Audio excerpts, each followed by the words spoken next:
I'm so glad you found your way here, right now, while you rest. Your subconscious mind is speaking to you in a language older than words, a language made of images, symbols, sensations, and feelings that carries more meaning than any sentence could hold. Tonight, you'll discover what that language is actually saying, and understand why learning to listen may be the most quietly transformative thing you can do. Welcome to Psychology for Sleep. Now settle in. You're in your safe space, perhaps already feeling the edges of the day beginning to soften. Your thoughts drifting a little more freely than they did an hour ago. Allow yourself this opening. We'll journey through 100 psychology facts about the hidden language of sleep. From the universal symbols that appear in human dreams across every culture and century, to the way your body translates its deepest needs into imagery, to the quiet messages your subconscious has been trying to deliver all your life. This thoughtful journey through consciousness builds bridges between searching minds. Your gentle support, a like, subscribe, or a quiet share, creates a pathway for more curious souls to discover this space, and brings us closer to protecting this sanctuary for every tired mind who finds their way here. One peaceful night, one sleepy soul at a time. Your healing journey inspires ours. Let yourself settle completely here. Feel your jaw unclench, your breath deepen naturally. You can let these thoughts drift past without holding them. Sense that soothing heaviness enveloping you, like your consciousness slowly dimming its brightness, thoughts dissolving into the peaceful fog of approaching sleep. Safe and undisturbed, close your eyes and breathe deeply. You're floating where memories rest safely in gentle darkness. Let your mind merge with infinite peace. And now we begin. Your subconscious mind does not think in words. This may seem like a strange thing to say, because your conscious mind is so accustomed to language, to sentences, to explanations, to reasons, that it's easy to assume all thought works this way. But neuroscience tells a different story. Research from the Max Planck Institute for Human Cognitive and Brain Sciences confirms that a large portion of neural processing occurs in non-linguistic brain regions, areas that handle imagery, sensation, spatial awareness, and emotion rather than verbal symbols. When your subconscious has something to tell you, it doesn't compose a sentence. It creates an experience, and the primary place it delivers that experience is in your sleep. The oldest human records of taking sleep seriously as a form of listening come from ancient Mesopotamia, roughly 5,000 years ago. In ancient Egypt, temples built beside the Nile served as resting places where people came simply to lie down in stillness, trusting that sleep itself would offer something they couldn't reach while awake. In ancient Greece, sanctuaries dedicated to Asclepius welcomed those who were weary, inviting them to rest their bodies on sacred ground and receive whatever the night might bring. This practice of treating sleep as a form of listening appears in cultures that never knew each other existed. Modern neuroscience is now explaining why that instinct was so enduring. The subconscious speaks primarily through imagery, because the visual system is the most ancient and architecturally vast of all human sensory systems. Research in visual neuroscience, including work from Stanford, has established that the visual cortex occupies roughly 20% of the surface area of the neocortex, more than any other single sensory region. The optic nerve carries approximately 1 million nerve fibers to the brain, while the auditory nerve carries around 30,000. Vision has won more neural real estate than any other sense. During REM dreaming, visual association areas fire with intensity comparable to waking perception, generating images without any external input. The brain is not passively replaying memories when it dreams. It is actively constructing visual scenes using a deep archive of everything it has ever encountered. Cross-cultural dream research has revealed something that genuinely draws researchers' attention. Certain dream themes appear in virtually every human population ever studied, regardless of language, geography, religion, or historical period. Being chased by an unseen force, falling from a height, flying with unexpected freedom, arriving somewhere unprepared, teeth becoming loose or falling out, standing in a place that should feel familiar but doesn't.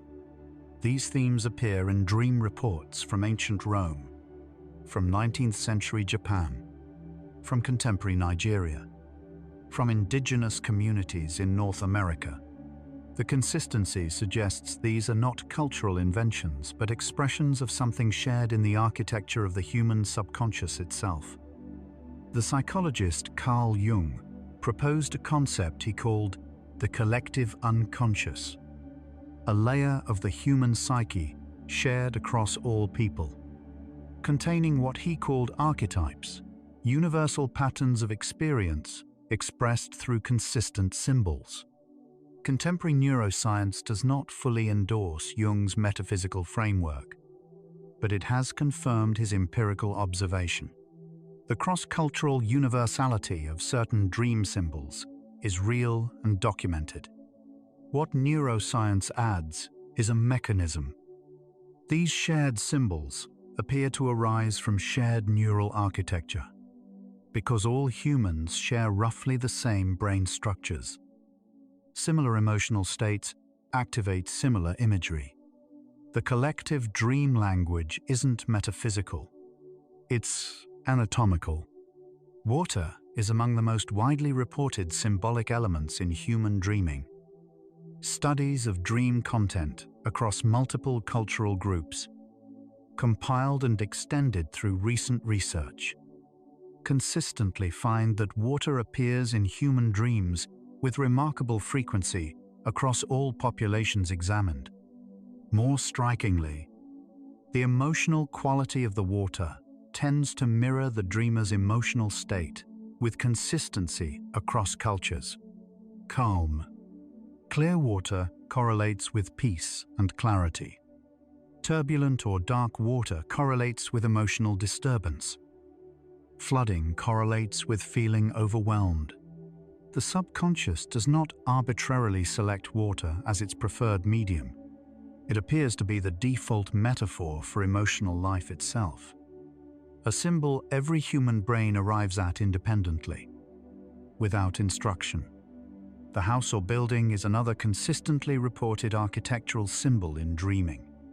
Research in dream phenomenology finds that houses in dreams tend to function as representations of the self. Different rooms correspond to different aspects of identity or experience. Basements tend to appear in dreams associated with deep or long-held material. Attics with memories and things set aside. Rooms the dreamer discovers for the first time often correspond to new aspects of the self becoming accessible. This symbolic language has no teacher. It develops spontaneously, in all individuals, suggesting it is native to the subconscious rather than learned from external sources. The road, path, or journey is another widely recurring dream symbol, and researchers studying its content across cultures have found consistent meaning. The condition of the path tends to reflect the dreamer's sense of their life direction. A clear, open road correlates with clarity of purpose and forward momentum. A path that splits correlates with decision points and uncertainty. A road that ends abruptly correlates with feelings of blocked progress. A familiar road that has somehow changed correlates with transitions. The feeling that the way you've always done things is no longer working. The subconscious uses journey as its primary metaphor for life itself, building this narrative without instruction from the dreamer. The falling dream, one of the most widely reported experiences across human cultures, has two distinct neurological origins that are often confused. The first is the hypnic jerk, a brief involuntary muscle twitch that sometimes occurs during the transition into sleep, accompanied by a brief sensation of falling or stepping off a ledge. Researchers have proposed several explanations for this phenomenon, the most cited being that the brainstem produces a reflexive motor signal during the transition from wakefulness to sleep. A benign experience reported by the majority of people at some point in their lives. But the falling dream that occurs in deeper sleep is different. It tends to arise in contexts of stress or loss of control in waking life. Same sensation, different origin, different message. So yes, the subconscious speaks a consistent language, and that language is already being spoken to you. The symbols we've described in these first 10 facts: water, houses, roads, falling, the shared themes of being chased or flying or arriving unprepared, are not superstitions or random neural noise. They are a vocabulary that developed in every human brain independently and arrived at the same words. This is the first and most important thing to understand. Your subconscious is not being obscure or difficult when it communicates through dreams. It is using the only language it has, the language it shares with every dreaming mind throughout history. The question is not whether it is speaking. The question is whether you have learned to read. The flying dream is among the most emotionally memorable of all shared dream experiences, reported by a large proportion of adults as having occurred at least once in their lifetime. Brain imaging studies of individuals experiencing flying dreams show activation in vestibular processing regions, the brain areas responsible for balance, spatial orientation, and the sense of one's position in space. The subconscious borrows the physical sensation of movement and elevation to create a feeling the dreamer rarely has access to during waking life, the complete absence of gravity. Research correlates flying dream frequency with periods of genuine confidence, creative productivity, or what psychologists describe as self-efficacy, the felt sense that one is capable and free. The teeth dream, experiencing teeth as loose, crumbling, or falling out, is reported consistently across populations with no cultural contact with each other. Contemporary psychological research finds consistent correlations. Teeth dreams tend to cluster around periods of social concern, anxiety about how one is perceived by others, or transitions that involve a loss of something once considered stable. In Freudian tradition, teeth represented aggression. In contemporary cognitive dream research, they more reliably correspond to social identity and the concern about losing one's standing, one's voice, or one's power to influence the world. The symbol is ancient. Its accuracy, quietly, holds. The experience of being chased in dreams is the most widely reported threatening dream scenario across human history and geography. The pursuer in these dreams is almost never clearly identified. It is typically described as a presence, a shadow, a figure, or a vague force, rather than a specific person or creature. Researchers studying the threat simulation theory of dreaming, a framework developed by Finnish neuroscientist Antti Revonsuo, have found that the anonymity of the pursuer is functionally significant. The subconscious is not running a specific scenario about a specific threat. It is generating a category of experience, the experience of avoidance. The message is not about who is chasing. It is about what the dreamer is running from.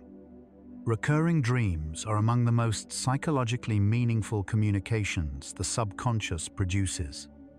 When the same dream scenario appears repeatedly over weeks, months, or years, contemporary sleep psychologists interpret this as evidence that the mind is attempting to resolve something unfinished. Research published in Dreaming, the Journal of the Association for the Study of Dreams, has found that recurring dream themes reliably correlate with persistent psychological concerns. Not past events in themselves, but the unresolved emotional charge attached to those events. The subconscious does not repeat itself for emphasis in the way a person might. It repeats itself because the underlying need has not yet been acknowledged. The dream stops recurring not when the memory fades, but when the message is received. The exam dream.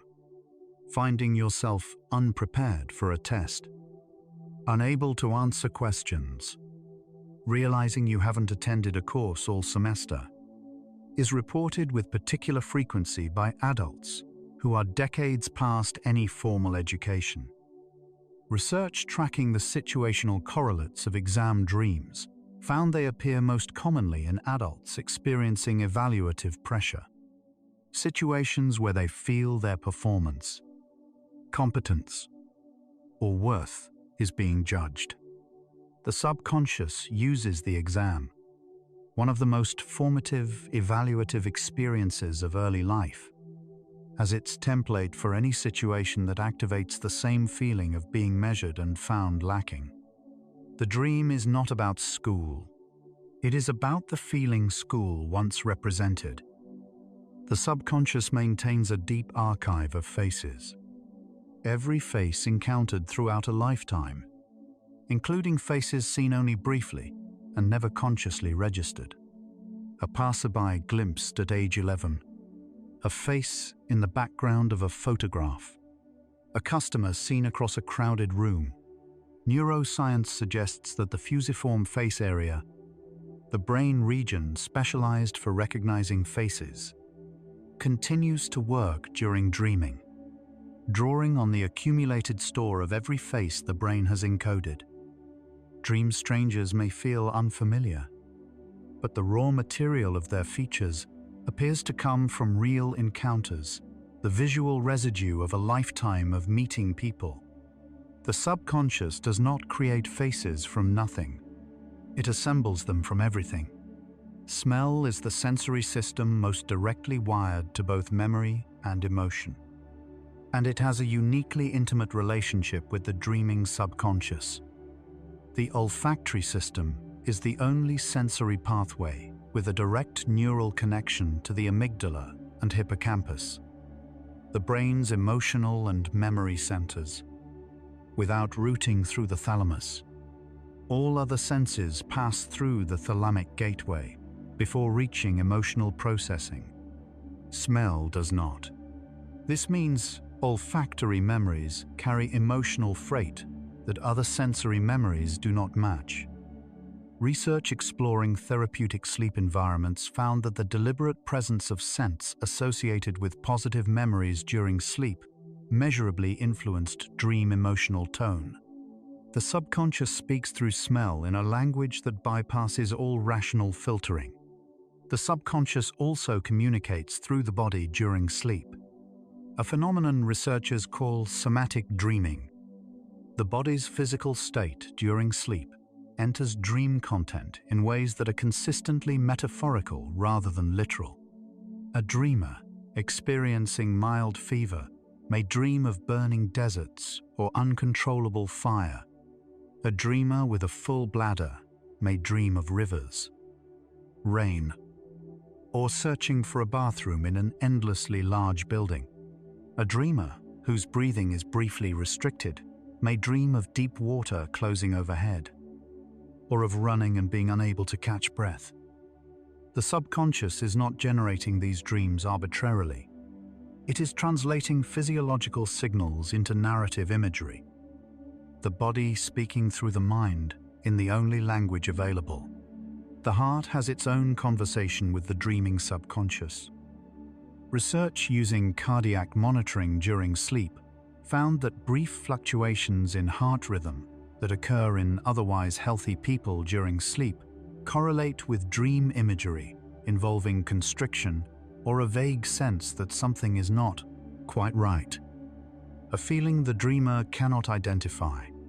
The subconscious appears to monitor cardiovascular signals continuously during sleep and incorporate their quality into the emotional atmosphere of dreams. This is not a mystical phenomenon. It is the result of the brain receiving and interpreting interoceptive signals, information about the body's internal state, and generating dream content that reflects and responds to what it finds. Sound in the sleep environment shapes dream content in ways both literal and symbolic. Research played carefully chosen ambient sounds to sleeping participants and analyzed resulting dream reports. Sounds associated with water, rain, rivers, ocean waves reliably produced dreams with water imagery. Sounds associated with wind produced dreams of open spaces and movement.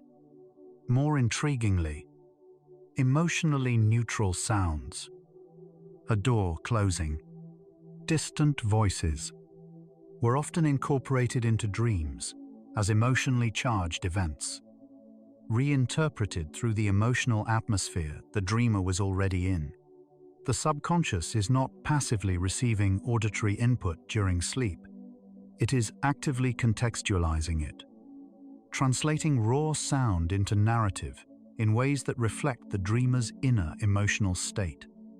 Light, or its absence, influences the subconscious dream environment in subtle but documented ways.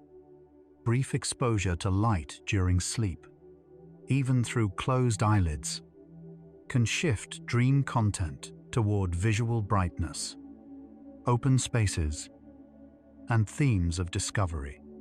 Darkness and complete sensory restriction correlate with dreams that are more interior, more emotionally focused, more concerned with relationships and inner experience. Research studying dream content across seasons found that people report somewhat darker, more inward dream themes during winter months, while summer sleep tends to produce more spatially expansive and socially rich dream content. The subconscious is not separate from the environment it rests in. It reads the world and reflects it back, transformed. Temperature is one of the body's most powerful sleep influences, and it shapes subconscious communication in specific ways. Core body temperature naturally drops during sleep, and this drop is both a trigger for sleep and a regulator of dream content. Research found that slight elevation in body temperature during sleep correlates with more emotionally vivid dreams, more conflict, more colorful imagery, more dramatic narrative. Slight cooling correlates with calmer, more peaceful dream content. High-grade fever produces some of the most reliably vivid dream experiences. Intense imagery drawn from the deep emotional archive.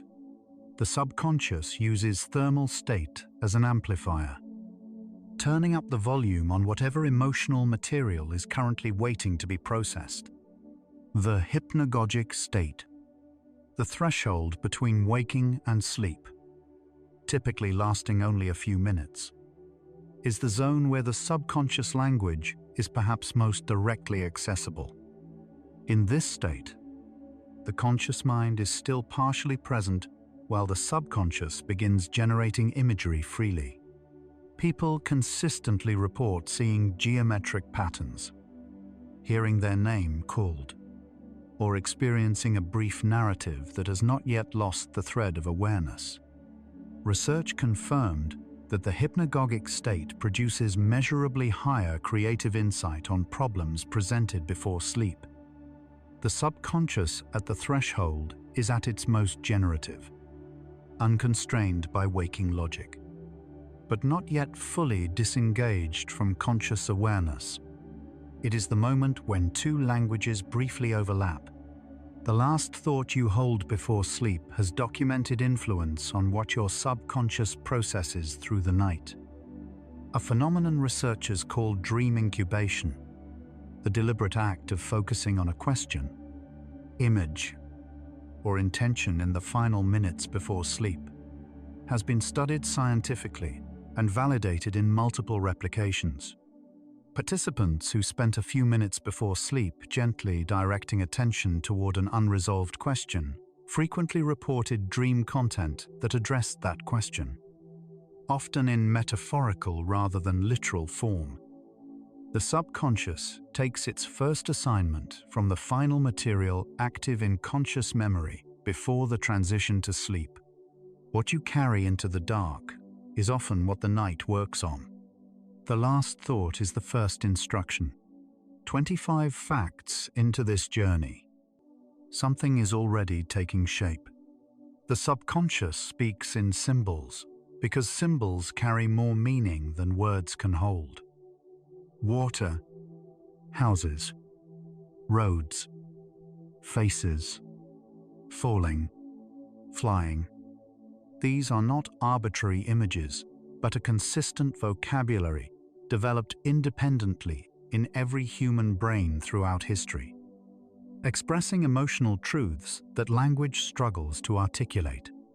The body contributes to this language through somatic dreaming, translating physiological states into imagery.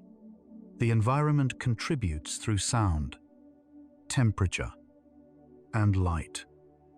The subconscious weaves all of these into a single dream narrative that is unique to you, and yet uses words that every dreaming mind throughout history would recognize.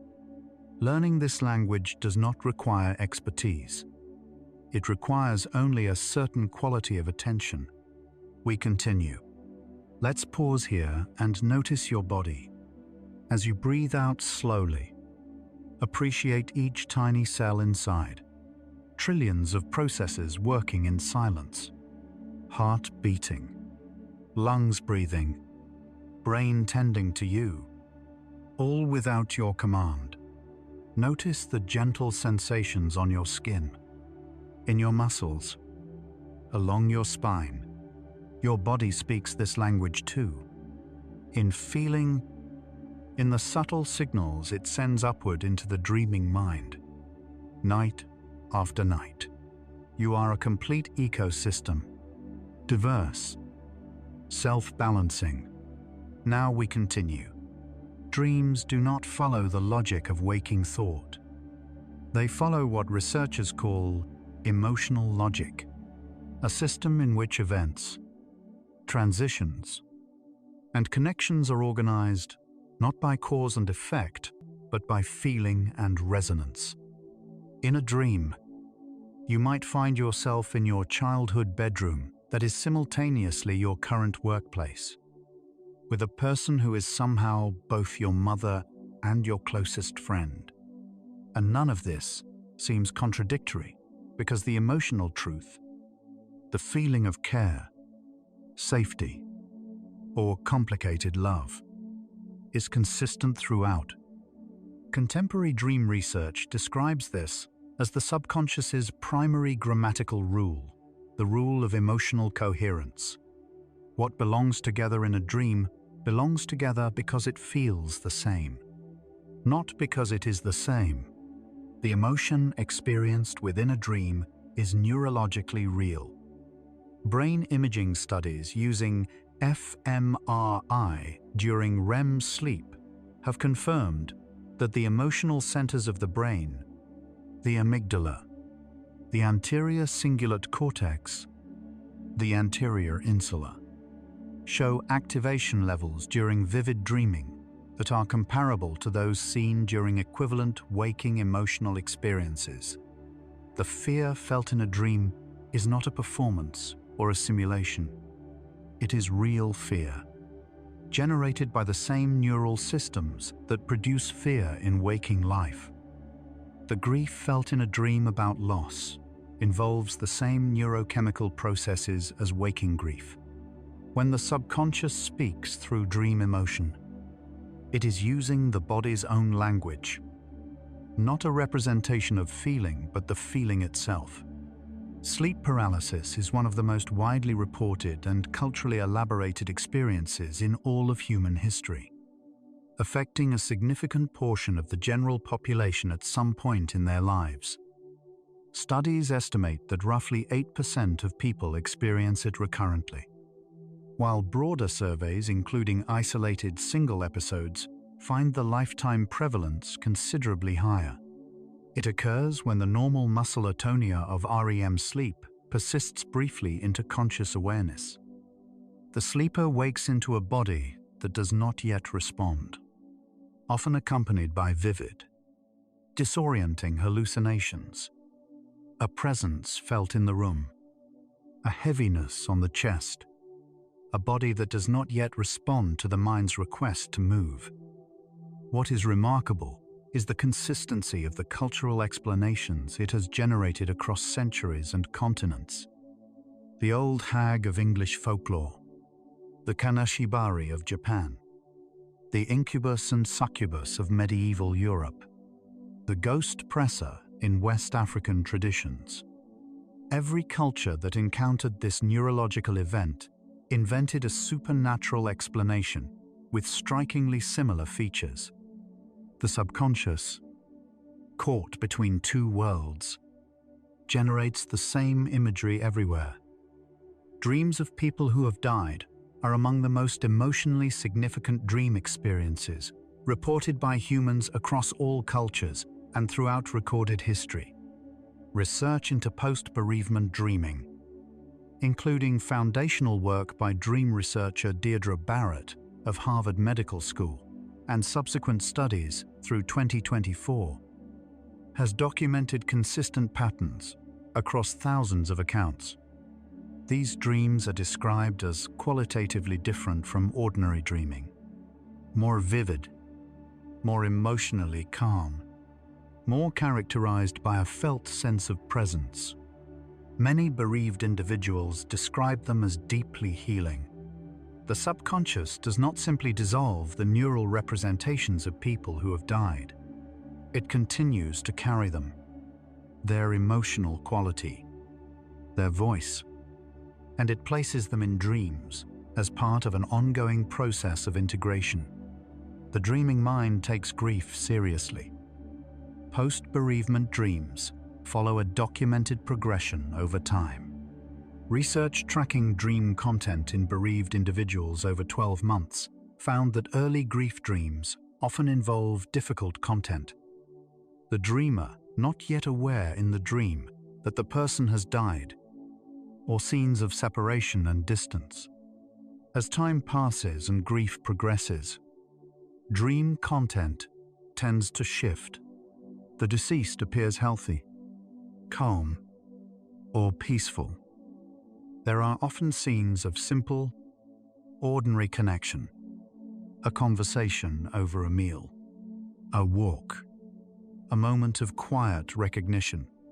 Researchers interpret this progression as reflecting the subconscious's gradual process of accommodation, moving through loss toward a form of integration that waking life cannot reach as quickly. The dreams change because the inner work changes. The symbolic language of the subconscious includes a category researchers call threshold symbols, images that represent transitions and the movement between states. Doors are among the most consistent. A door opening correlates in dream reports with new opportunity or transition. A locked door with the key nearby correlates with an available but not yet accessed possibility. Bridges appear in transitional dreams, connecting what was to what will be. Staircases moving upward correlate with aspiration, moving downward with interiority and the exploration of what lies beneath conscious awareness. These symbols appear without being taught, in children who have been given dream journals, and in adults who have never read a word of dream interpretation. The language arrives naturally, because it is native to the mind. The symbolic grammar of dreams has a specific pattern for unresolved relationships. Research analyzing the dream content of individuals navigating significant relationship difficulties found that the absent or difficult person rarely appears as themselves in dreams. Instead, they are represented through what researchers call displacement. Their essential emotional quality is transferred onto a different person, an animal, a place, or even an object. A controlling relationship might be represented by a locked room. An emotionally unavailable person might appear as a beautiful object behind glass, perfectly visible but impossible to touch. The subconscious protects the dreamer from the full emotional charge of the direct representation by encoding the message in metaphor. It is not being evasive. It is being considerate. Night terrors and nightmares are distinct experiences arising from different sleep stages, and they carry different types of subconscious communication. Nightmares occur during REM sleep, involve narrative dream content, and are usually remembered upon waking with clear emotional story. Night terrors occur during deep non-REM sleep, typically in the first third of the night, and involve intense physiological arousal, with the sleeper vocalizing and moving without any awareness of dreaming or any memory of the episode upon waking. A person experiencing a night terror has no awareness of a dream. The arousal comes not from narrative but from the body's direct stress response. Research has found that night terrors in adults correlate strongly with periods of accumulated physiological stress and sleep fragmentation.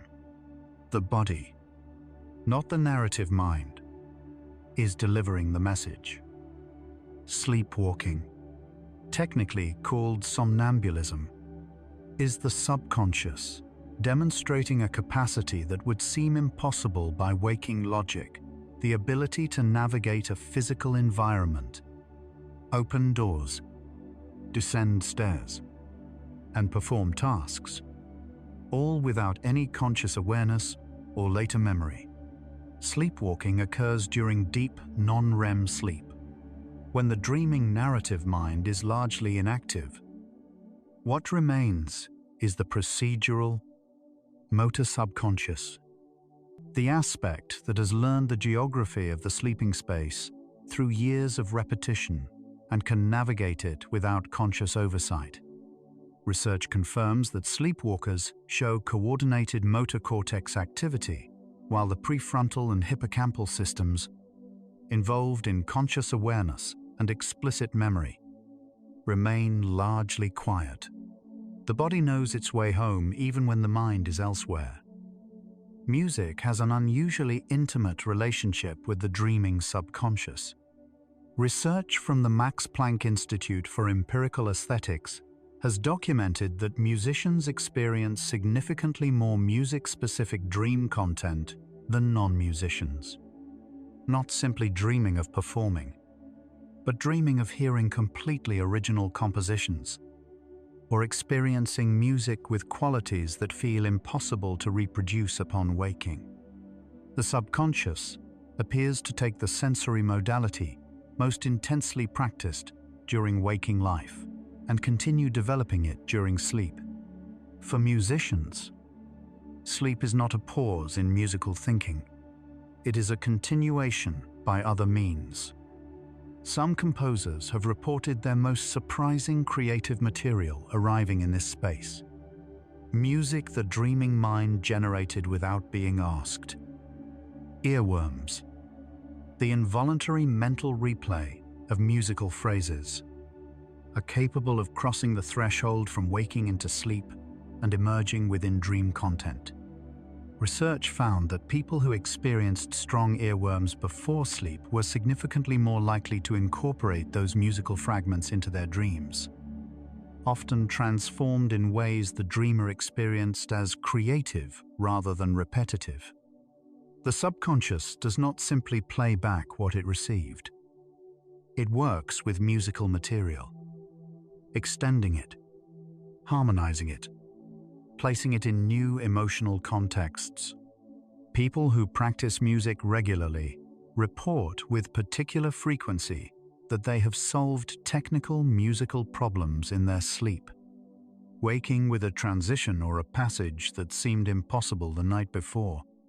The moral dimension of dreaming has been consistently documented in research across cultures.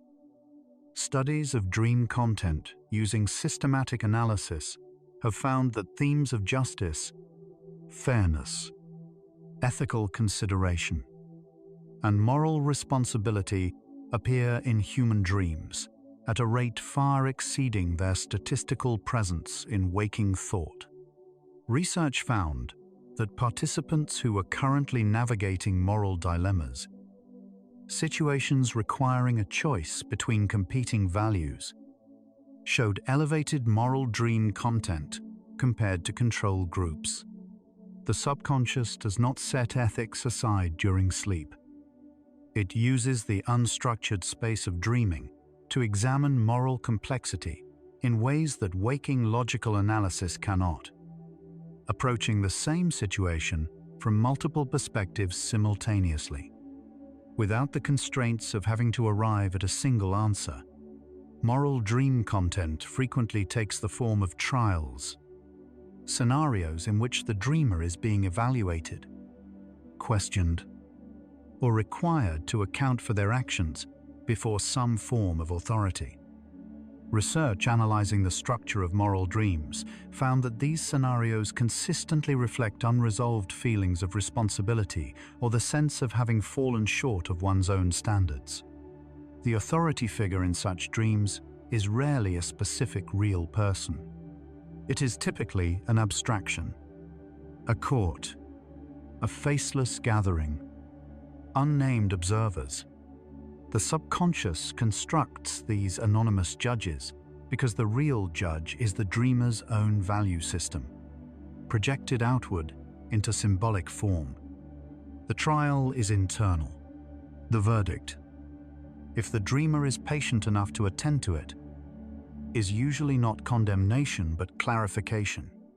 The subconscious uses animals in dreams as a remarkably consistent symbolic vocabulary in populations that have never shared cultural frameworks.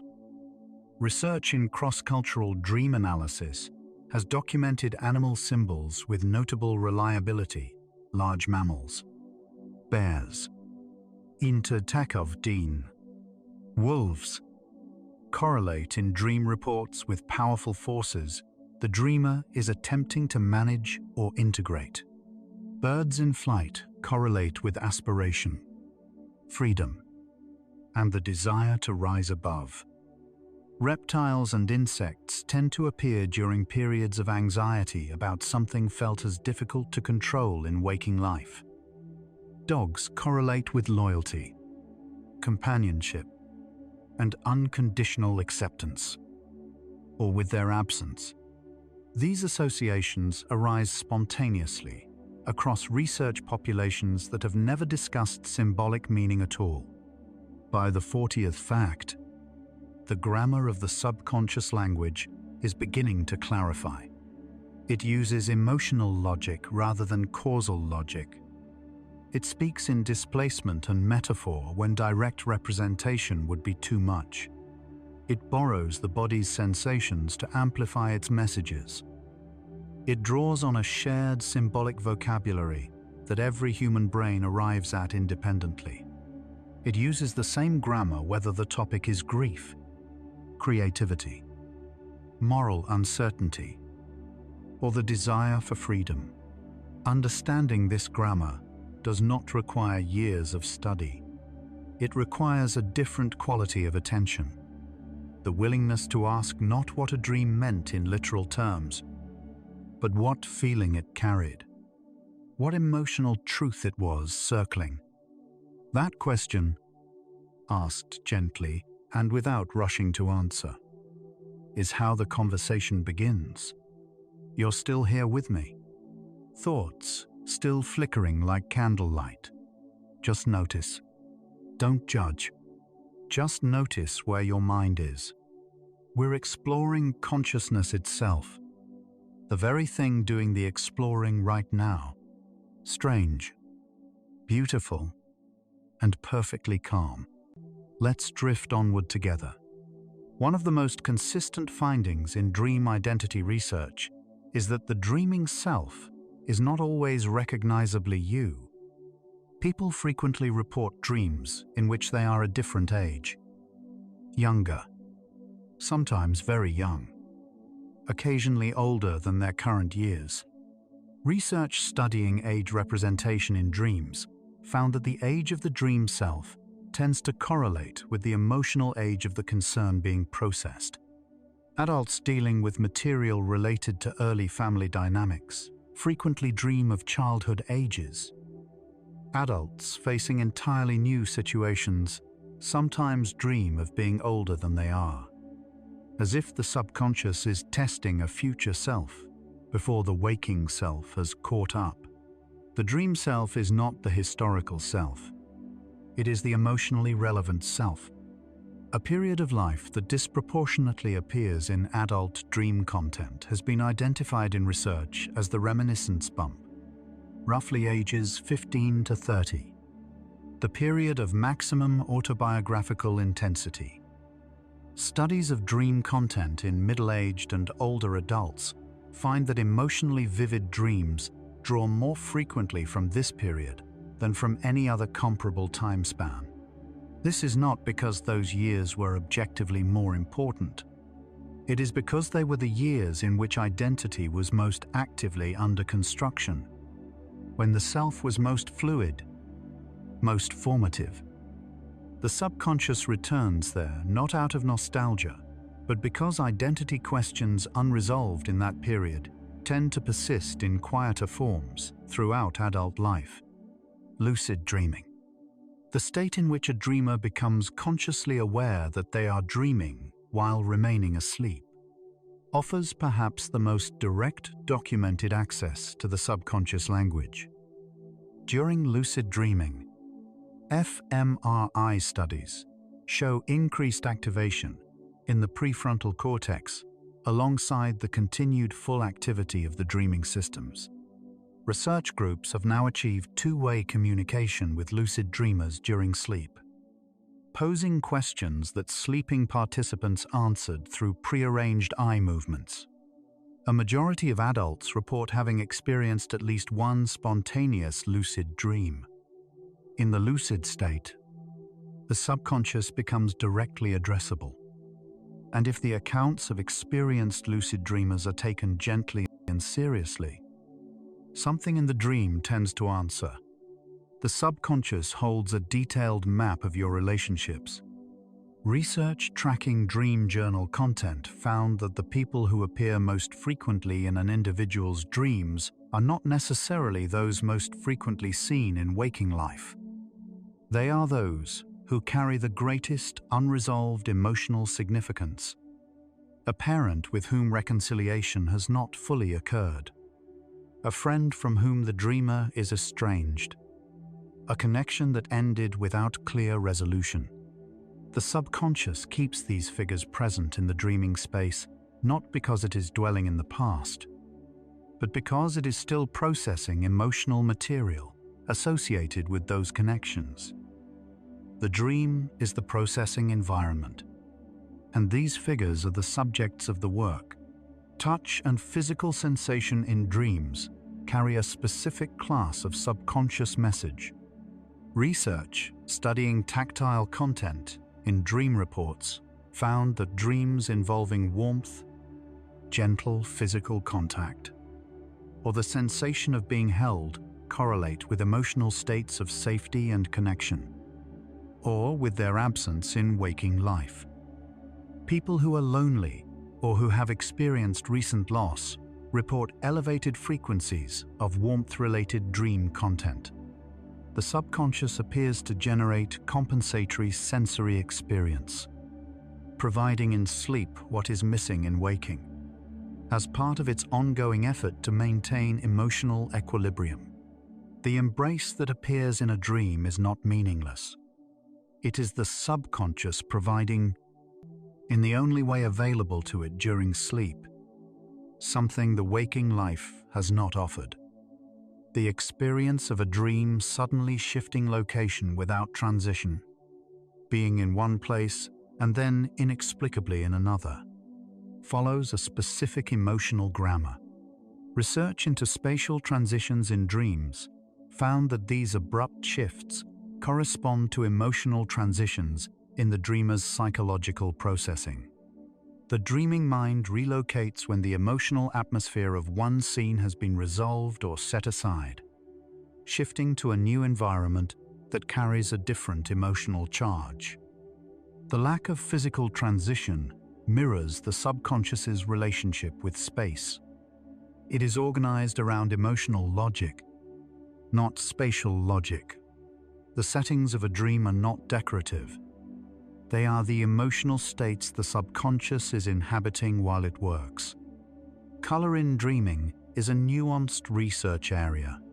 While early studies claimed that most dreams occur in black and white, later and more rigorous research established that the majority of dream content is in color. The earlier finding reflected the cultural influence of black and white film and television in the mid-20th century, which had measurably shaped dream color content in populations raised with those media. More careful methodology has found that dream color intensity correlates with emotional intensity. Vivid, saturated color tends to appear in dreams with high emotional content, while muted or achromatic content correlates with emotionally flat or withdrawn states. The subconscious uses color as an emotional amplifier. Time in dreams operates by rules the waking mind finds disorienting. Research into dream temporality has documented that dreamers regularly experience multiple time periods simultaneously, being a child and an adult in the same dream moment, or experiencing the past and present as concurrent rather than sequential.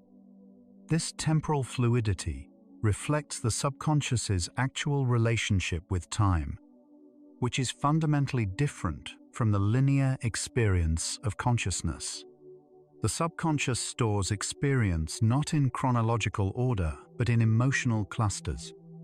Memories that carry similar feelings are grouped together regardless of when they occurred. In dreams, this clustering becomes visible. The past and present appear together because they feel the same. The dream is telling you something about continuity.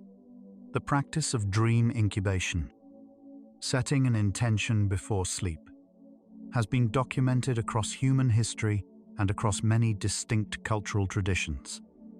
Independently developed, Indigenous Australian cultures used specific resting places for receiving guidance through sleep. Ancient Egyptian priests practiced structured pre-sleep rituals at healing temples. In more recent scientific research, participants who spent a few gentle minutes before sleep directing attention toward an unresolved question reported dream content that addressed that question more frequently than control groups.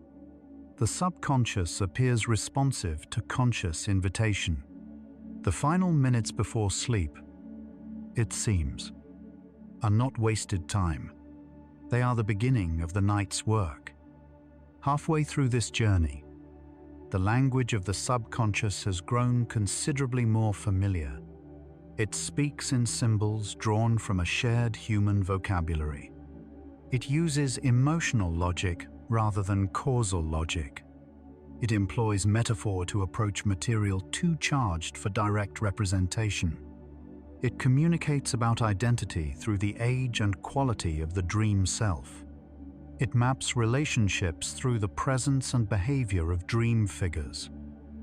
It uses color, spatial transition, and the body's own sensations as integral parts of its message.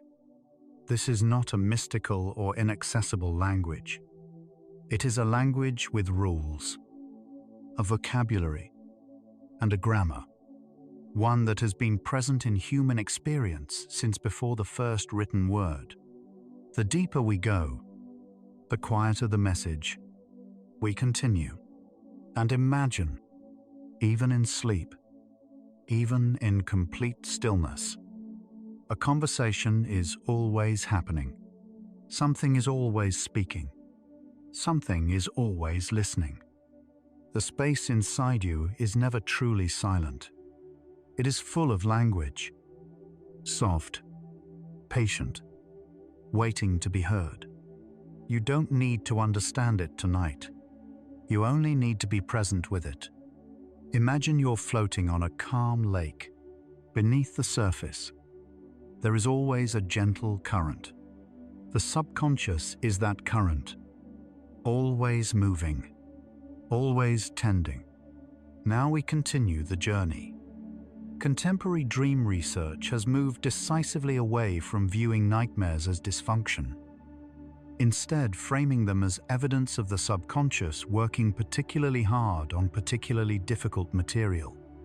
Research by neuroscientist Lampros Perogamvros at the Geneva University Hospitals and the University of Geneva found that experiencing difficult emotions in dreams is associated with more adapted responses to challenging events during waking life, suggesting that nightmares are not a failure of sleep, but a form of active emotional calibration. The nightmare may be understood as the subconscious running what Perogamvros describes as an emotional simulation, a rehearsal, conducted in the safety of sleep, of scenarios that carry emotional weight, too significant to approach in other ways. The distress is not the problem. It is the sign that something important is being attended to. There is a specific type of dream that operates differently from the ordinary nightmare. The repetitive post-traumatic nightmare, which does not adapt or progress over time, but revisits the same emotional material with the same intensity, regardless of how frequently it occurs. Research has clarified the neurological distinction in ordinary nightmare processing. REM sleep provides a neurochemical environment that allows the emotional content of difficult memories to be revisited without triggering the same physiological stress response as the original experience. In post-traumatic nightmares, this protective buffer appears to be insufficient. The subconscious is not failing to process. It is attempting to process in an environment that does not yet feel safe enough to allow completion.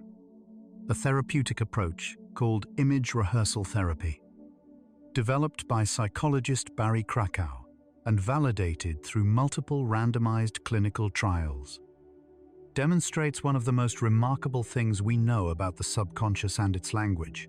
The conscious mind can revise what the sleeping subconscious produces. In image rehearsal therapy, individuals with recurring nightmares are asked to consciously rewrite the dream's ending during waking hours, to imagine a different outcome and rehearse that revision deliberately before sleep. Clinical trials consistently show that this conscious revision influences subsequent dream content. The nightmare changes. The subconscious accepts the edited version. This is evidence that the conversation between conscious and subconscious is genuinely bidirectional. You are not merely the recipient of the subconscious's messages. You can write back. The subconscious carries grief with particular patience. Research documenting the dream lives of bereaved individuals across different types of loss has found that grief dreams continue appearing in dream content for years, sometimes decades, after the loss. The content evolves over time, moving from disturbance toward peace. But the connection does not simply disappear. Research through 2024 suggests that dreams of the deceased serve an ongoing integrative function. They are part of how the subconscious maintains what attachment theorists call a continuing bond. The relationship does not end in the subconscious when it ends in waking life. The dream keeps the connection alive in a form the waking mind can sometimes gently access. The subconscious language includes a vocabulary specifically for transition, for the experience of being between what was and what will be. Research analyzing dream content during major life transitions found consistent symbolic imagery across participants, regardless of the specific nature of the transition. Empty rooms, buildings being renovated or partially changed, journeys to places the dreamer does not recognize, vehicles that travel without a clear destination. These liminal symbols appear because the subconscious is accurately representing the emotional state of being between. The genuine uncertainty and openness of a life in the middle of becoming something different. The subconscious does not pretend to know where you're going when you don't. The subconscious maintains what could be described as an emotional balance sheet. Research found that people who consistently suppress or set aside certain emotional states during waking hours show elevated dream content involving precisely those emotions. A person who consistently presents emotional strength during waking hours may dream frequently of vulnerability or a quiet need for comfort. A person who presents certainty in waking contexts may dream repeatedly of being lost or uncertain. The subconscious does not endorse the suppression. It uses the protected space of sleep to give the suppressed material room to exist, move, and process. The dreams are not weakness. They are the balance restoring itself. The relationship between healing and the subconscious is one that researchers are mapping with growing care. There are documented cases in the clinical literature of people reporting body-focused dreams that preceded conscious recognition of physical changes in their health. The subconscious monitors the body's physiological state continuously. It has access to interoceptive data, information about what is happening inside the body, that precedes the development of conscious awareness. The dream is not a diagnosis, but it may sometimes be a signal worth attending to gently and with curiosity.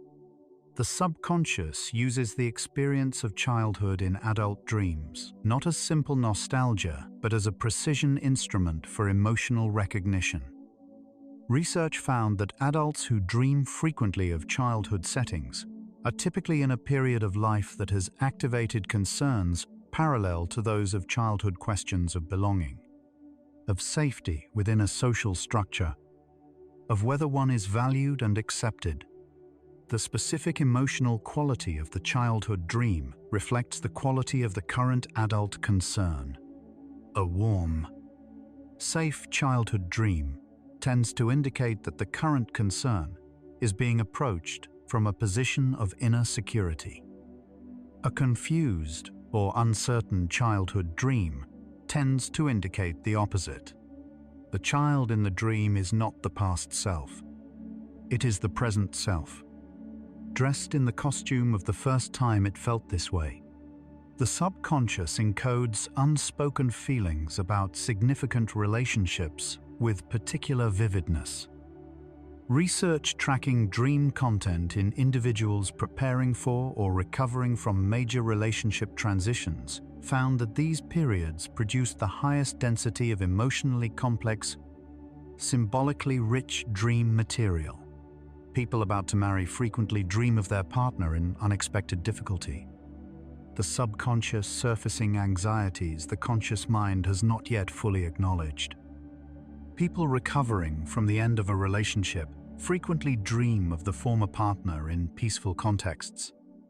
The subconscious continuing to process attachment even after the conscious decision to disengage has been made. The subconscious is always somewhat behind the calendar. It finishes what the heart has not yet finished. Some dream experiences defy easy categorization. Research documenting accounts of dreams, described by dreamers as profoundly meaningful, or as encounters with something larger than ordinary reality, found consistent structural features across accounts from diverse religious and cultural backgrounds. These dreams involve an overwhelming quality of warmth or presence, a feeling of profound acceptance, a sense of receiving understanding that exceeds ordinary cognitive experience. Whether these represent the subconscious accessing its deepest reserves, or something else entirely, remains genuinely open. What is not open is their impact. The individuals who report them consistently describe lasting changes in how they live.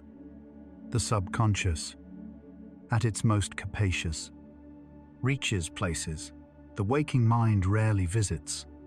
The subconscious develops a relationship with the future as well as the past. Research distinguishes carefully between dreams that seem predictive because of coincidence and a smaller but statistically notable category of dreams that show content corresponding to subsequent experience at rates above chance. The explanation proposed by researchers involves the subconscious's extraordinary capacity for pattern recognition. It processes environmental signals, relational cues, and physiological data that conscious attention misses, and extrapolates forward with a kind of implicit reasoning. It may occasionally arrive at accurate futures, not because it is clairvoyant, but because it knows more than the conscious mind realizes. The subconscious uses light in dreams as a metaphor with remarkable consistency. Research analyzing the symbolic use of light and darkness in dream content found that movement toward light in a dream, entering a bright room, ascending toward brightness, consistently correlates in the dreamer's concurrent waking experience with periods of increasing clarity, hope, or resolution. Movement into darkness does not reliably correlate with negative experience.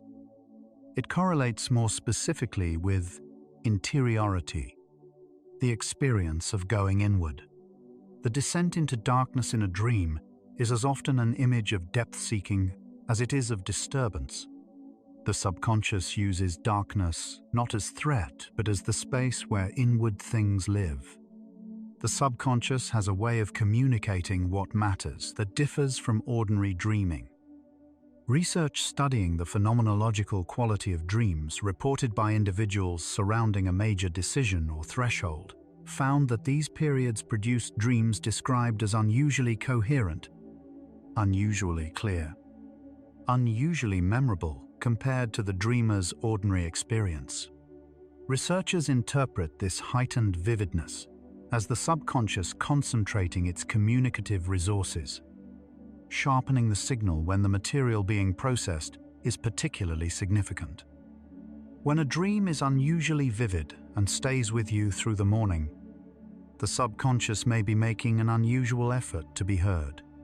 The subconscious keeps a different account of time than the conscious mind, where consciousness experiences time as linear, the past behind, the present here, the future ahead. The subconscious stores experience emotionally, grouping events that feel similar regardless of when they occurred. Research studying autobiographical memory and dream content found that the subconscious regularly juxtaposes events from different time periods when their emotional signature is similar. An argument today might appear in the same dream as a conflict from 30 years ago, not because the two events are logically connected, but because they feel the same. The subconscious is identifying patterns across time. When two events appear together in a dream, it is worth asking what they share. Not in content, but in feeling. We have traveled 3/4 of the way through this language lesson. and the vocabulary is now recognizable. Symbols that recur in populations that have never shared cultural frameworks. Emotional logic that overrides causal logic. Metaphors that protect by encoding rather than exposing. Messages about grief and relationship and identity and healing and transition, delivered not as statements, but as experiences. The subconscious is not trying to confuse. It is doing the best it can with a medium that predates language itself, speaking in the oldest available form of human communication, which is not the word but the image, not the argument but the feeling, not the explanation but the encounter. What it is trying to tell you, always, in every symbol and every borrowed sensation, is something about what you most need to attend to. The message was always there. The language is becoming clear. The way the subconscious represents the body in dreams often carries specific information about how a person is relating to their own physical self. Research into somatic dream content has found that people who are disconnected from their physical experience during waking hours, who override fatigue, ignore discomfort, or push through physical signals, tend to produce dream content featuring bodies that are malfunctioning, injured, or strangely transformed. The subconscious appears to use the dream body as a mirror of the waking relationship with physicality. It is not predicting illness. It is reflecting the current quality of the dreamer's attentiveness to their own physical life. The subconscious and creativity share a relationship that bypasses the ordinary creative process entirely. During REM sleep, the brain's associative networks activate in configurations that are neurologically distinct from waking, connecting distant memory clusters, finding structural parallels between unrelated domains, generating combinations that the prefrontal cortex would suppress as illogical during waking hours. The creative product arrives not from nowhere, but from everywhere, from the full breadth of the subconscious archive, freed from the editing of conscious judgment. Symbols of water in dreams can carry multiple simultaneous meanings, and researchers have found that the dreamer's own emotional orientation at the time of the dream determines which meaning is most relevant. Still water tends to correlate with contemplation and stillness of mind. Moving water correlates with process and forward movement. Murky water correlates with confusion or things not yet clear. The same symbol, in different dreams, tells different stories, because the grammar of the subconscious is always responsive to the current emotional context. No symbol has only one meaning. Each carries a range of meaning that narrows when held against the specific feeling of the dream. The relationship between the dreaming brain and the waking brain is not adversarial. Research in sleep neuroscience has consistently found that REM sleep serves the emotional processing that waking life cannot complete. The activated amygdala of difficult experiences is revisited during dreaming in a neurochemical environment with lower norepinephrine, a state that allows the emotional charge of memories to be processed without the full physiological intensity of the original experience. Sleep, in this sense, is the brain's natural therapy, and dreaming is the process by which yesterday's pain is transformed, slowly, into something that can be carried more lightly. The subconscious stores emotional history not as narrative but as felt sense. This distinction matters. Narrative memory, the story of what happened, is held primarily by the hippocampus and conscious recall systems.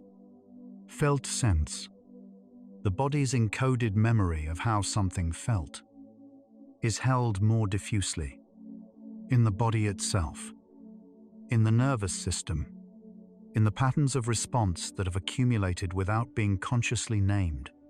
Dreams often access this felt sense directly, bypassing the narrative entirely. This is why some dreams leave a powerful emotional residue even when the story has dissolved. The felt sense was reached, even when the words for it were not. The subconscious maintains a relationship with unfinished creative work that many artists and writers have described. The sense that a project continues to develop during sleep, returning in the morning with new dimensions that weren't there the night before. Research confirming this phenomenon has found that sleep-dependent insight, the spontaneous reorganization of problem material during rest, is not limited to scientific or logical problems. It applies equally to narrative, to visual art, to musical composition, to any domain where the subconscious can find patterns in the material left available to it. The sleeping mind is never idle. It continues what the waking mind has set in motion. The subconscious tracks social dynamics with particular sensitivity. Research in social cognition and dreaming has found that interpersonal themes, belonging, rejection, recognition, misunderstanding, appear in dream content at significantly higher rates than their statistical presence in waking life events would predict. The subconscious appears to give social experience priority processing during sleep, perhaps because the outcome of social relationships carries such significant implications for survival and well-being. When a social concern occupies the subconscious, it tends to show up in dream content, often in displaced or symbolic form. The subconscious keeps track of where you stand with the people who matter. The subconscious has a specific way of working with regret.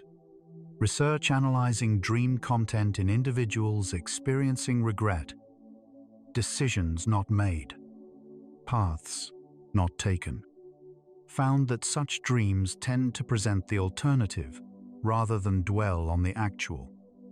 The dreamer finds themselves in the version of life that wasn't chosen, experiencing it as fully real. This is not torment. Researchers interpret it as exploration, the subconscious examining what the alternative path might have carried, not to provoke suffering but to complete the emotional accounting that the conscious choice left open. The road not taken appears in dreams so that it can be laid to rest with full awareness rather than half imagined. The final quarter of our journey through the language of sleep turns now towards something quieter. The subconscious has been described in these facts as a system, a processor, a communicator. But underneath all of that, it is also simply a holder. It holds what you have experienced. It holds the weight of what has mattered. It holds the faces of those you have loved. It holds the knowledge of who you have been at your best and at your most difficult. It holds all of this without complaint, without judgment, and without rest. It is always tending. It was tending last night. It will tend tonight. And in the morning, without announcement. Some part of what it has been holding may be just slightly easier to carry. By the 75th fact, something has become clear. The subconscious has never stopped speaking to you.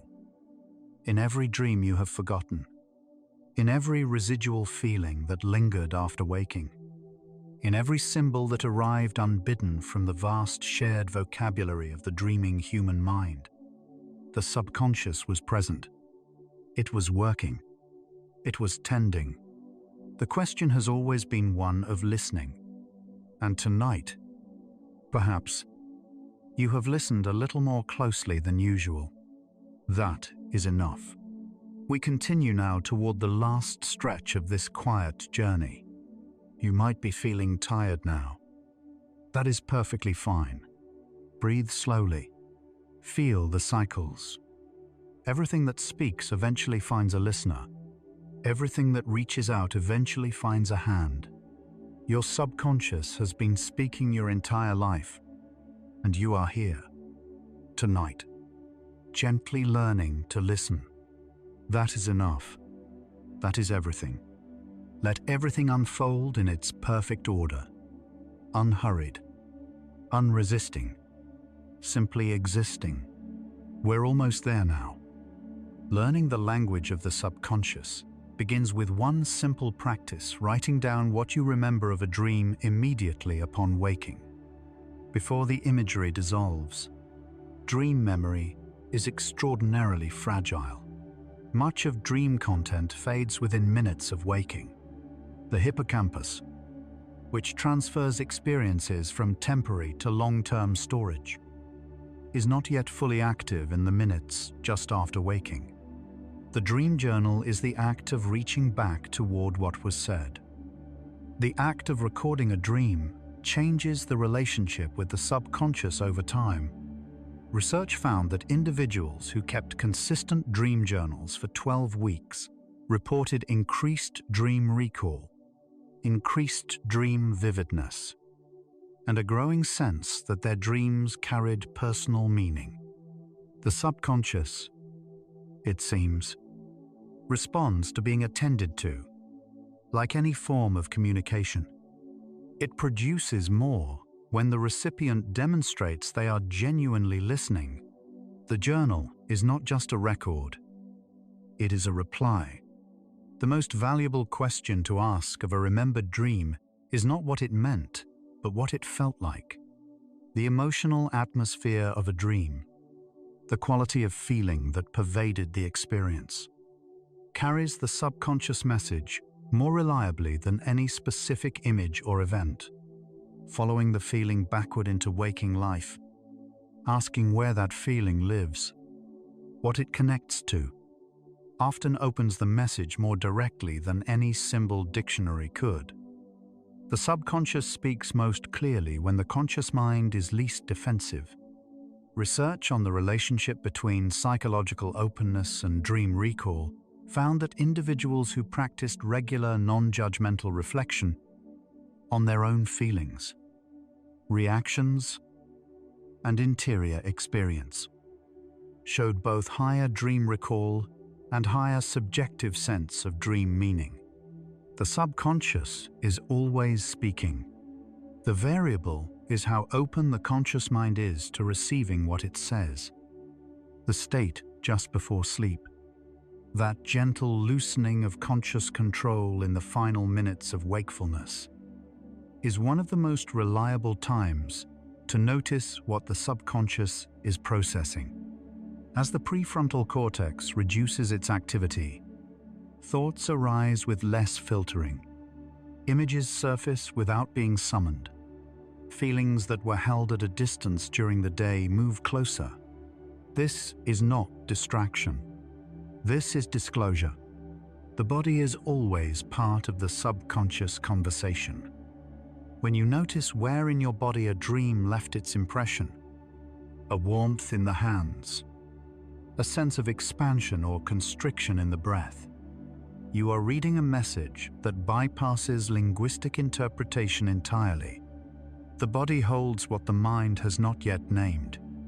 The physical sensation that lingers after a powerful dream is often the most direct signal available.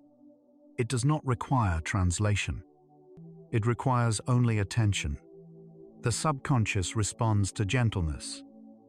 Research on the relationship between self-compassion practices and dream content found that individuals who had been practicing self-compassion, treating their own difficulties with the kindness they would offer a struggling friend, showed measurably less disturbing dream content and more emotionally reparative dream experiences than matched controls.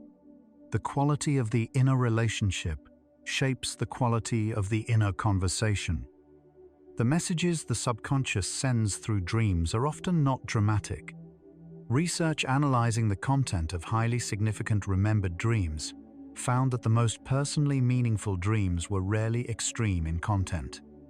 They were most often dreams of quiet, unexpected clarity, a conversation in which something was finally said, a moment of being somewhere completely peaceful, a simple scene in which something lost was found.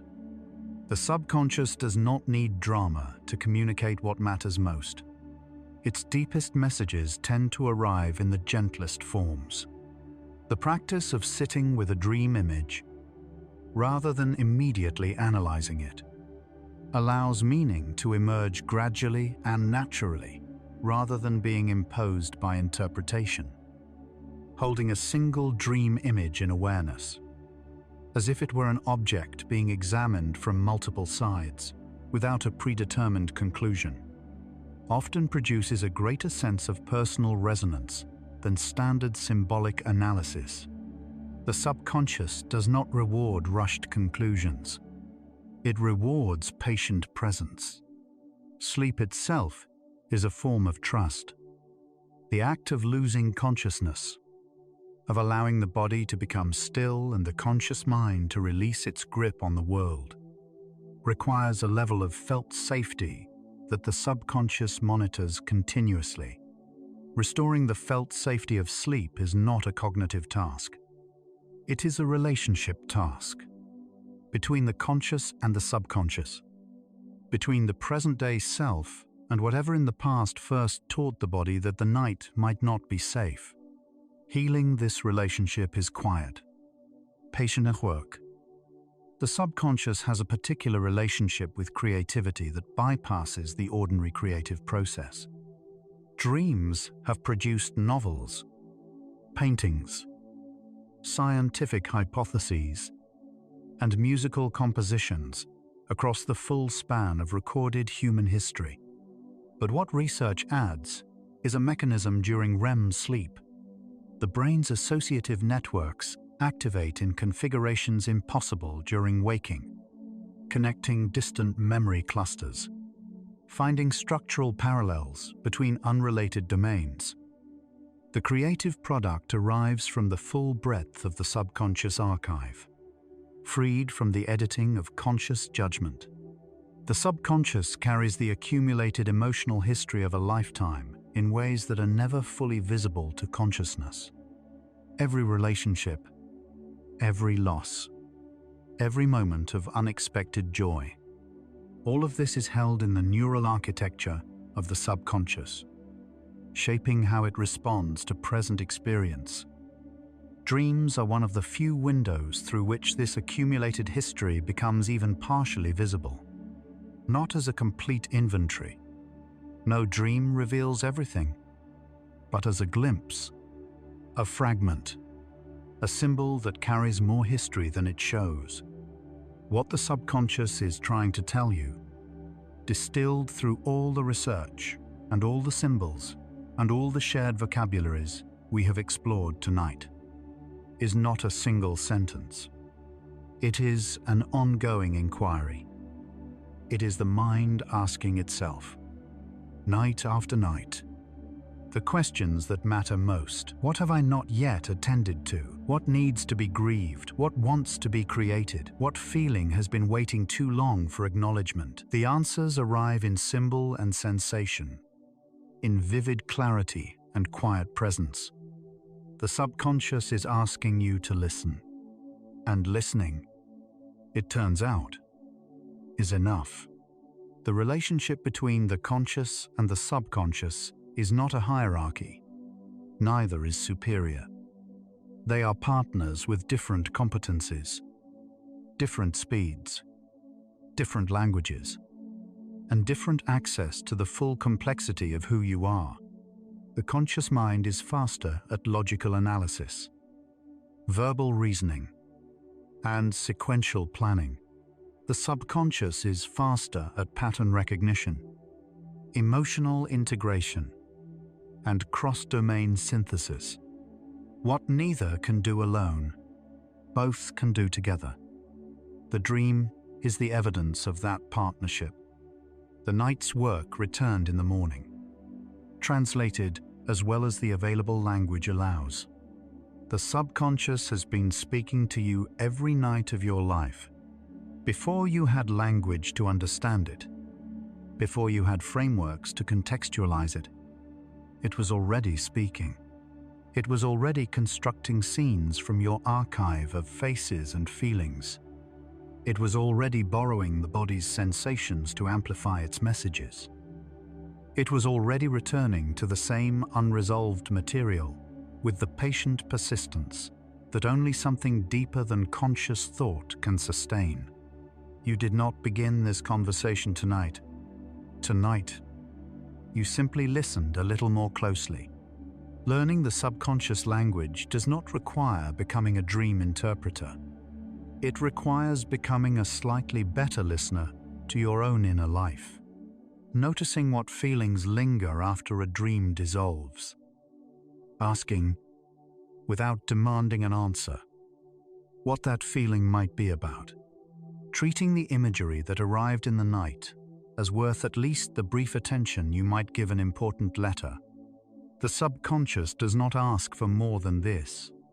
The language of the subconscious is not confined to sleep. It speaks throughout the day in the form of intuitions, gut feelings, sudden images, unexpected emotions, the sense of being drawn toward or away from something without clear reason. Sleep simply creates the conditions under which this language becomes most fluent. When external noise is quieted and the conscious mind relaxes its grip, the subconscious speaks most clearly. The dream is not the only communication. It is the clearest one.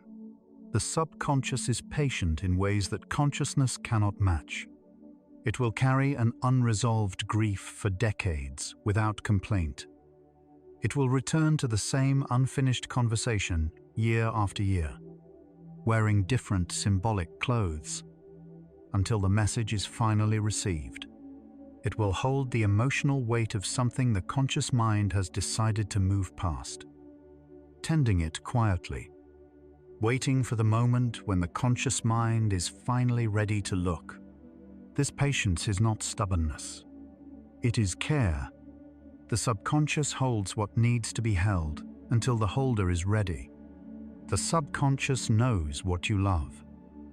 Research on the emotional content of positive dreams found that recurring positive dream themes, landscapes that bring peace, activities that produce flow, people whose presence feels like home, reliably correspond to what the dreamer most values, most desires, and most needs.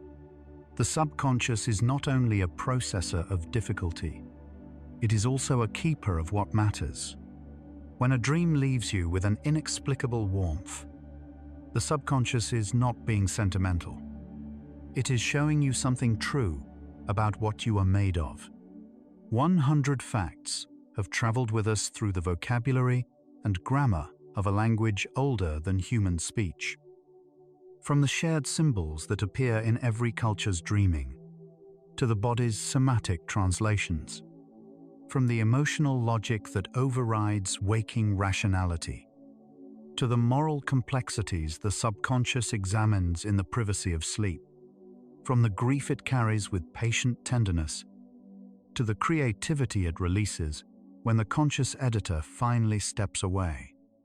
The subconscious has been present in every moment of this journey, as it has been present in every moment of every night of your life. Listening tonight is enough. And so, our quiet journey through the language of the sleeping subconscious comes to a gentle close. We've traveled from the first ancient places where humans rested in stillness, trusting that sleep would offer something waking life could not, to the cross-cultural face archive the brain maintains without being asked, to the symbols that arise independently in every dreaming mind that has ever existed, water and houses and roads and the long, open, uncertain path. From somatic dreaming that translates the body's signals into imagery, to the grief dreams that maintain connection beyond loss, to the recurring dream that waits with patient gentleness until the message is finally received. we've glimpsed how the sleeping subconscious is both ancient and intimate, both shared across humanity and entirely yours. The subconscious language of sleep reminds us that knowing and being known are not only conscious activities. Much of the deepest self-knowledge arrives not through deliberate reflection, but in the quiet hours, when the conscious mind has finally stopped insisting on being in charge.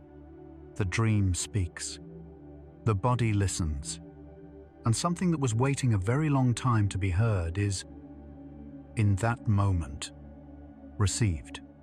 By pausing to notice, we glimpse the extraordinary in the ordinary. In these final minutes, take the deepest breath you can, as deep as possible. Think about unity, of every symbol, every feeling, every dream image that has arrived in your life and carried something true. You have been spoken to, always. In the language of water and falling and flying and the faces of people you loved, in the warmth that lingered after a dream you couldn't quite hold. Think about consciousness itself. Yours, mine, everyone listening. All awareness everywhere. Perhaps all connected in ways we don't yet understand. You are not alone in the universe of minds. Let your entire being dissolve into the ocean of consciousness, into dreamless rest, into the space before thought. If this thoughtful exploration of the sleeping mind's language helped you feel a little quieter tonight, a gentle like or subscribe helps other sleepless souls discover this peaceful space too. It only takes a moment, but it means the world to us. One quiet tap, one sleepy soul at a time. But there's no need to do anything now. Nothing at all. You've traveled far tonight, farther than most journeys take you. You can allow these thoughts of the subconscious language to fade now, like the last image of a dream dissolving into morning light, leaving only the warm, wordless knowing behind. Let your breathing deepen. Let your body feel heavier, as if the surface beneath you is the most reliable thing in the world. And tonight, it is. If sleep comes, let it carry you like a current beneath still water, smoothly, inevitably, into a realm where the language of the subconscious speaks most freely, and the night continues its quiet work. If your eyes are still open, the next video is waiting for you, ready to continue the journey. But if they're closed, stay there. Stay in the darkness that feels safe and warm. Tomorrow, the symbols will still be there. The language will still be waiting. The subconscious will still be tending. But tonight belongs to stillness. Rest well, sleepy soul, and remember, your subconscious has never stopped speaking to you. Tonight, perhaps, you heard a little more of what it said. Fall asleep to gentle facts, where science meets sleep. Dream deeper with bedtime science. Relax, listen, and drift into sleep. Good night.